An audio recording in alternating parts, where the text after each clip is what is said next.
Dragons, Johnson.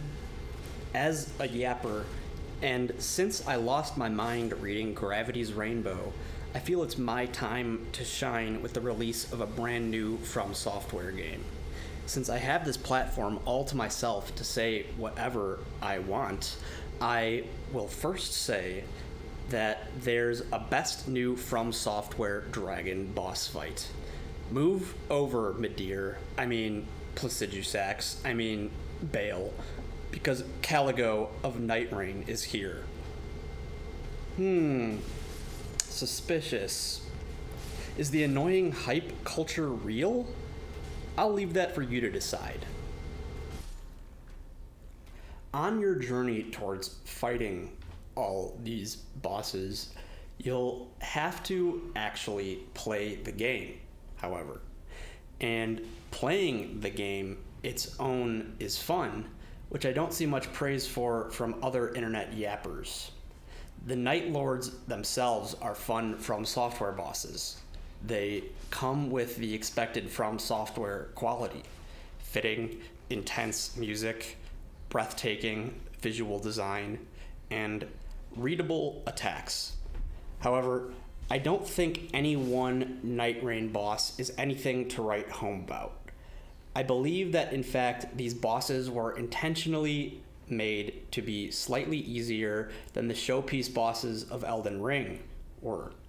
And that's because the developers know that you'll be playing 40 minutes before reaching each Night Lord boss again, and therefore the moveset pools each boss possesses are much smaller on average than the biggest set pieces of Elden Ring.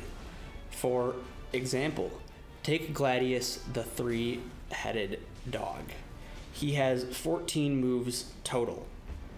His bite, his overhead sword swing, his double sword swing spin, his super combo, his fire breath, and his ground explosion. He'll split into 3 dogs and repeat the same moves. Even counting the applicable split moves separately and the combo variants, that's still only 14 moves. Apply the same assessment of total moves to Adele, the Gaping Jaw boss, and you get a total of 13 moves. Gladius and Adele being the first 2 major set-piece bosses of Nightreign, they can be compared to the first 2 set pieces of Elden Ring: Margit the Fell Omen and Godric the Grafted. I can go into this for a while, but Margit has 16 moves total and Godric has 17. And Margit is really more of a tutorial boss who has a reputation among fans. To be clear, I think the developers intentionally gave the Night Lord bosses reduced moveset pools. Instead of having highly difficult to dodge, long-lasting combos like the bosses of Elden Ring have, Nightreign bosses have moves mostly limited to 2 to 3 hit combos or single hits with big telegraphed hitboxes for you to roll through. What I want to address now that I'm getting to with the majority of this talk of this moveset pools is the core gameplay of Nightreign that will occupy the majority of your time with the game. The expeditions themselves. The expeditions are actually the most fun part of Nightreign to me, and the most impressive mark of quality of the game to me. I am not a roguelike or roguelite fan, so this design holds great appeal for me.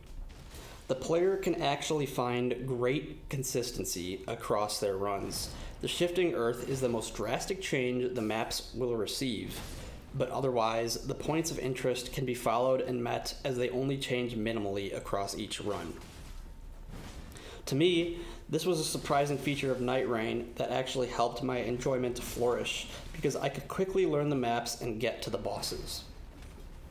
The entire experience of the Nightreign expeditions flows together much more smoothly than I would have expected. I'm still going to be playing Nightreign, but for now. My conclusion with the game is that I'm pleasantly surprised in a way I was not anticipating upon learning about what Nightreign was. Elden Ring Fortnite.